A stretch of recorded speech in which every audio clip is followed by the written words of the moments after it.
Welcome back, everybody. It's another episode of Touched by a Horse. I'm your co-host, Chris Angel, here with your host and founder of Touched by a Horse, Melisa Pearce. I kind of wanted cannons and like fireworks.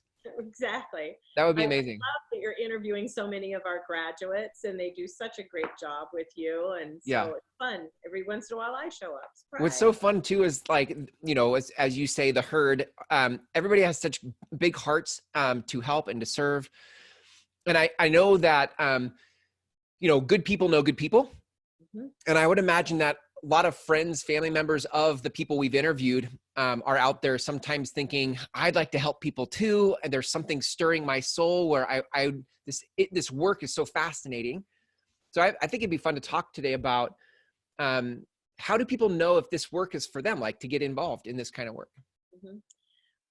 I'm always amazed, Chris, at how many people come into the certification program and all they know is intuitively they're supposed to be there. They really don't know a lot more about the process or even what they're going to do with the training when they're on the other end. And so it's not always that somebody has a clear vision for, I'm going to do this training and then I'll go out and be this. Sometimes they come in because they truly feel it's a calling and they just know from a visceral kind of intuitive standpoint, this is going to be an important step to their life purpose. I remember not being clear on my life purpose. I knew I was close, that it was with horses, but I couldn't quite see it. Today I'm living it full out. Yeah. And so I find a lot of people are looking for ways to assist other people through their pain. It's a dream to think they would be working every day alongside their horses that they love. Earning a great income from something that is truly mission driven. Yeah. So I think who I'm looking for are people who have a desire. You know, they have a desire to help others and to be on their life purpose. What percent of people that come into your program already have a horse or have experience with horses? The majority do, but I would say a good 10% do not. That either used to have horses maybe when they were younger and then they had kids and a life and all of that, and so they don't have horses now, or in some cases they have a passion and a love for horses but they don't know much about them and they haven't had a horse. So we are geared to kind of ratchet the program up and down according to what people really need to learn and what they need to do. It's rare. I would say it's maybe 5% that don't have some background, you know, with enough to know what they want to do. But there are a lot of horses standing around without jobs in the world, without, you know, maybe they were shown and then the kid went off to college and now the horse is just standing in the backyard pasture without a job. And so we find they can match up. They can look in their local area and find horses that need a job, you know, need something to do. And they're actually borrowing that horse because we're not riding them. We're not training them. So it's very safe for the owner of the horse to offer their horse up, you know, to be a partner. That's so really it works cool. out. What are some of the fears that you've seen people have as they're contemplating life purpose and stepping into something like this, where they would become certified to be an equine gestalt coach? Right. Great question. I think that the unspoken fear that I really get to know as I get to know my students is they look at their own life and they see that they've had their own traumas and they've had their own stuff that's happened to them. So they think that disqualifies them from actually guiding somebody else through their pain. When actually, I think it hyper qualifies them. Yeah. If you've had a life that's been challenging and you've had trauma in your life, this program, you work on your own stuff. You sweep your own doorstep. You go out to help somebody else. It's one reason that it's a 2-year-long program is we want our coaches to be healthy and whole. But I also use a model here, not only the Gestalt, but a model of coaching that basically says that our clients are resourceful and whole, and they have their own answers, just the answers are outside of their present awareness. So we're not, I think their fear is coming in, well, I have to be so smart and have all the answers for other people. We do not. one, the horses have a lot of the answers. And Hmm. number two, the client has their answers. Our art form is helping them draw that out, Yeah. bring that out. I think that's the unspoken fear. I find a lot of people come in and they're more worried about their own past and their own trauma. Yeah. How am I going to help somebody else when I'm drowning myself? Totally. We first give them the life preserver, right? And make Yeah. sure they're standing on the shore, then teach them how to be a lifesaver for somebody else.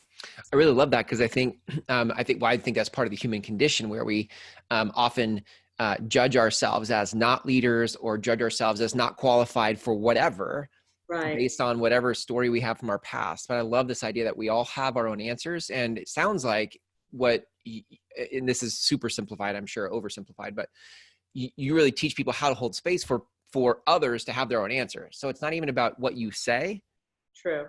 or is it? I don't know. They're holding space.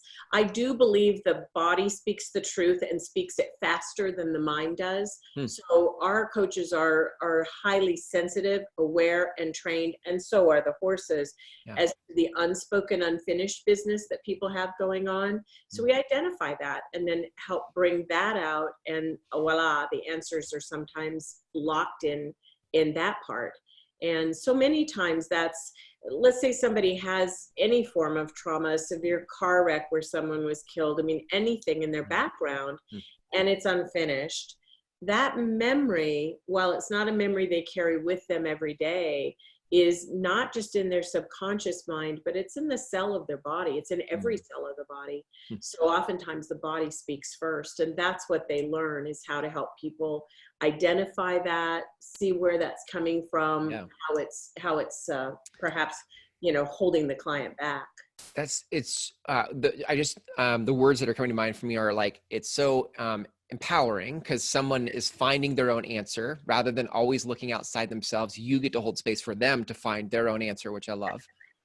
Yeah. And there was another word floating around for me, and it's elusive now. I can't find it. Well, isn't it finding their truth? If you Yeah. were my client, I don't know what your truth is, but I can help Yeah. you find your own truth, Right. and resolve that. So I think that's part of it. I think some of our practitioners come in and they're very attracted to it, but they're not sure about the business side. You get certified or get a certificate, which is different in a lot of things, but you don't know how to make a living in it. Right. You and I both have discussions around that. And I've always been an entrepreneur, and I've been a successful entrepreneur, and I could say a serial entrepreneur in different things. And I love teaching business and the marketing side and how to get their name out there. And I find good resources like yourself to help them even further, deepen that understanding.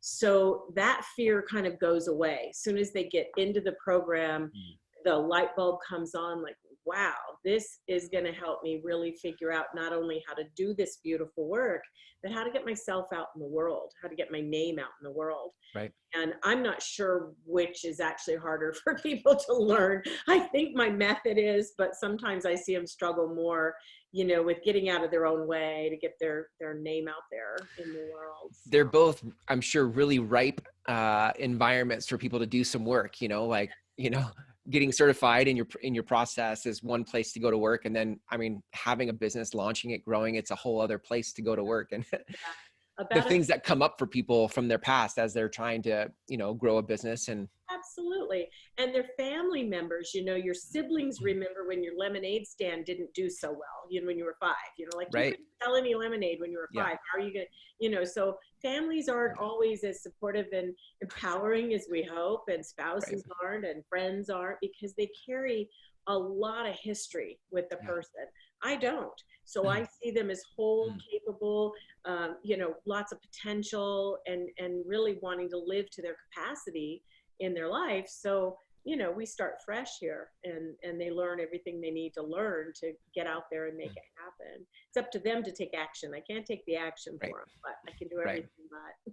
I do feel like once someone, and those, as you describe them, those two things are the two biggest fears that are coming up in my mind. Like the first one is, oh my gosh, what is my purpose? What if I don't find my purpose? How will I find my purpose? And then the second one immediately after that is, oh my gosh, but if I found my purpose, how would I possibly provide for myself or not completely like take my family's resources and make us completely unstable? Right. I think Right. those are very big problems Yeah.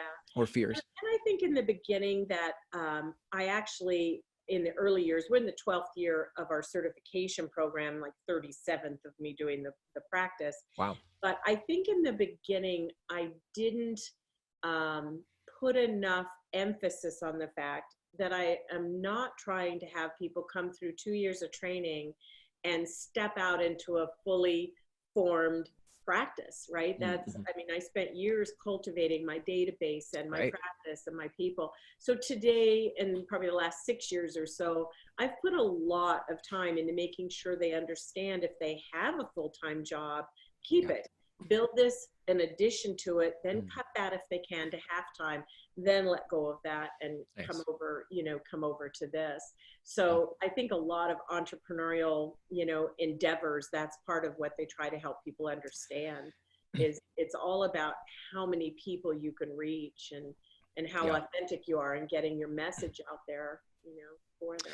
One of the things I've noticed lately, I think you and I have some overlap in our tribe, like who we serve. Definitely. A lot of them feel like they're not business people. Like they have never thought of themselves as a business person or the word entrepreneur, Right. and yet they find themselves in business. And so this story called "I'm not a business person" kind of carries with them, and they feel out of unqualified or out of touch with what to do. Mhm. I'm curious what your response to that. I have my own response, but I'd love to hear your response to that story. Yeah. Our program is open to men and women, but primarily, like many of the healing services out in the world, it attracts more women than men. So Yeah. I will say that. So I try to help them see it as a craft project, as odd as Hmm. that is. Hmm. But if you had a beautiful craft project and you had all the tools laid out in front of you and you're excited about them and you know how to use them, the goal is never that the craft is 100%. We're always adding to it, Hmm. changing it, Hmm. tweaking it.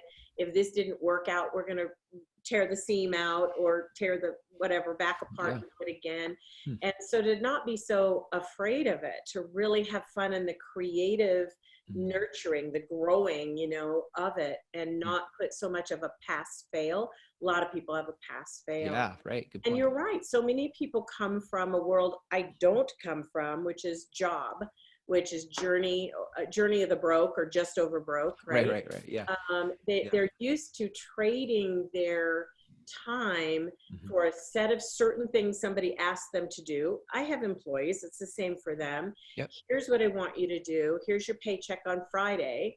And so they're trading for that. And it's very clear. Yeah. And the job existed prior to when they took the job, right? Mhm. Mhm. The problem with the preppy, the entrepreneur, is there isn't a job. It doesn't exist. Right. We're making it up. We're Right. creating it all, we're just Yeah. infusing it with action and energy and all of that. Mm. And so rather than being afraid of it and Mhm. thinking of it as a pass fail right wrong scenario, I think I encourage them to Mhm. keep on playing with it, keep on being creative, bringing new things in. A lot of my graduates right now are doing some additional marketing work with you, and they're loving it, by the way. Mm. And a lot of what you tell them, I've told them, and probably vice versa. I think we're Right. very Right. aligned Yeah. in that way. But to Yeah. hear another voice, just to hear another person say some of those things, Mhm. it gives them confidence, right? That Yeah. like, okay, yeah, I knew that. I heard that. Right. The downfall for me, even of our graduates, if they should be up and doing a 6-figure a year income in that after that first year. I mean, if Mhm. they've done the things that we ask them to do, but Mhm. that's a big calling, right? Not Right. everybody has the contacts and the database to do that. Uh, the big thing, though, is how many people, because they've had the job experience where the boss has said, please do this by 5 o'clock today or get this done by Thursday, they're not being their own good employee, Right. right? They're not Yeah. employing themselves well. So it's easy to say I'm the CEO of my business, but you know what? When you start, you're also the janitor, the Yeah. secretary, you wear Right. all hats.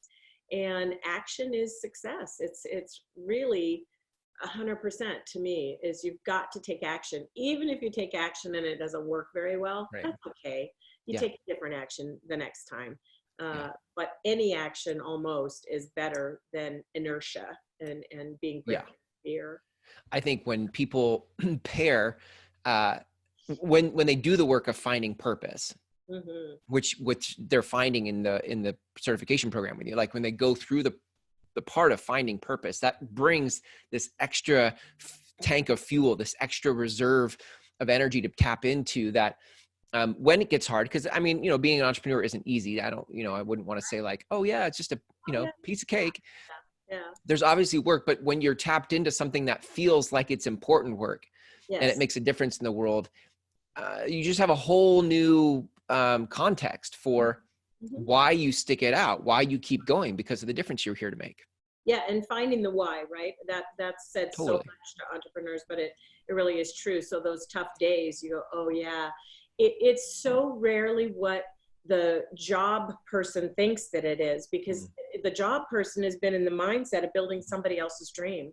Yeah. And in this kind of work, we're working, I believe, to find a way to share something Mm. that's actually going to assist and help and empower someone else. So if we always remember, I'm doing this for them, not for me, I'm doing this for them, that makes all the difference in the world. I said I've got a couple of big opportunities coming in 2020, and I said to somebody the other day, they were asking me why they thought my name wasn't out there all over like Oprah Winfrey, because I, got all this wisdom. And I said, it wasn't my goal when I started, which was back in the dark ages before the internet, but my goal wasn't fame. Mm-hmm. My goal was, who's the next person in pain who I can assist? Mm-hmm. How can I lift this person? How can I change this family? How can Right. I help? And when you come from that place, most of my grads come from that place beautifully. Right. Yeah. Then they have some mixed message that it's okay to get well paid for that. That's, Mm. they get kind of nervous, like, well, gosh, shouldn't Right. we, we're like a church, so is it Right. really okay to charge people money for this? And the truth is, Right. the Mm. work that I do and the work Mm. that my grads do, Mm. a common statement is, I've been in talk therapy for 10 years, or I've gone to look at this with several different people, and I come here for 1 or 2 sessions with you, and it's resolved, and it's Right. really resolved. It's Yeah. truly gone. You couldn't put a price on that up front. Right. Right. I said, well, let me do the work first, and then you pay me what you think it's worth. I'd Hmm. be a bazillionaire instead of just a millionaire, right? So, Right. I love that perspective, because when you start juxtaposing what they've already paid in, let's say, talk therapy, for example, gosh, over yeah, years, and what they could continue to pay in talk therapy if they weren't going to reach completion right. on all this, like you're well into thousands, if not tens of thousands of dollars in therapy. Like, Yeah, so this is the efficient, inexpensive way right. to go about it. And Hmm. sometimes people look at one session and they'll say, oh gosh, I'm going to spend what, for this session. Right. And they don't recognize till afterwards, oh my gosh, Yeah. this was the steal of the century. Yeah. So, which is fun. It's always good to under promise, Yeah. and over deliver, I right? think so. I think so too. So if you, assuming people listening to this, are on that space where they're like, I'm wanting to find something more purposeful with my life, and it could be doing my own thing. I really do love horses. I've listened to these episodes in the past, and it just keeps, chirping at me like, maybe this is something I should do. Like, what is a good next step for them to take to figure out if this is a good fit? Yeah, that's a great question. So our website, touchedbyahorse.com, has a video on it around the certification program and an application, and they can get a handbook. And Mm-hmm. this handbook is a really thick 40-page handbook with lots of photos, and Wow. probably everything they ever wanted to know about it is in this handbook. So happy to mail that to them. Nice. To our international students, we usually send it digitally, and then if they Mm-hmm. want it a hard copy, we can send that as well. I think that we have a lot of resources on hand. If they ask my office for my most recent webinar on the program, it has pictures of our facility and lots of common questions on it, that are asked. Mm-hmm. We have 3 anthology books that are written by my graduates that are stories of actual, what we call pieces of work. And a lot of people read those books and then they get a great, understanding of that. And that's also on the website in the store, or they can ask the office. The reason the title on my book is "What in the Heck is Gestalt?" is that was the #1 question I think that my grads were asked, is like, I'm interested in your work, but what is Gestalt? And I would say this book, which is not very thick, is a great way. I wrote it to be accessible. Mm-hmm. You can buy a book on Gestalt and it's a highly intellectualized piece of work and your brain can't wrap around. This is Right. actually written so people can understand it. Right. Make an application in their own life with it. And that's the other side, to live Gestalt daily, to live it in your everyday life changes your life, whether you go out to become this kind of practitioner or not. It's still, I think, so important for people to know life's happening in this present moment. It's not happening yesterday. It's not happening tomorrow. And all the other basic lessons of Gestalt. Love it. Yeah. Got it. So you listening to this, if your inner voice has been saying you should probably do something like this, the place to go is touchedbyahorse.com. Yes, touchedbyahorse.com. Yes. And then also check out the books there as well. And there's all sorts of resources for you to go. My office is great about answering questions. I hire from within. So the 2 gals in my front office that answer the phone are graduates of the program too. Oh, nice. And so it's really nice because they can answer all those questions and they can hear what people's actual inner insecurities are, about it. And they can always get an appointment with me as well. Once they've gone through the basics of the program, if they need to know more, I'm happy to have a conversation with someone. We want to make sure it's a fit both ways. We're looking for this really good fit both ways. And we have actually 5 spaces left for our July class. Nice. And we're already building for our January class. So if people are interested, we've got 5 for July 2020. Nice. And then we're building toward 2021 already. So yeah. As I've been able to interview so many of your graduates and interviewed you several times now, I love this work and I love what it makes available for those who experience it. Like all of a sudden people are able to step into themselves. Yeah. And I think the lives that we all dream of having and living become a possibility because we let go of all the stuff we've been dragging behind us for so long. Absolutely. And step into their authenticity and, really come to their own truth all the way. Yeah. Absolutely. So good. Well, I love this work. I appreciate you sharing again in this episode. It's always a pleasure, Melisa. Thank you for all you do.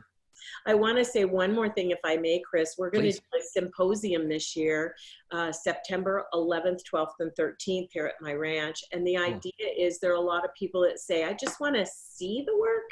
And our core trainings are private and confidential, so people can't come in and see it. This will be an opportunity for as many people as want to come. We have food trucks, our stores are open. Some people will be doing personal work with me that day. Some of my grads will be there that they can meet in person. And we're going to be doing some somatics work with my horses, which is always mind-blowing for people, where these horses step up and show people things. They go home and look at their own horse if they have one and shake their head, I never knew that's what you were trying to tell me. Right.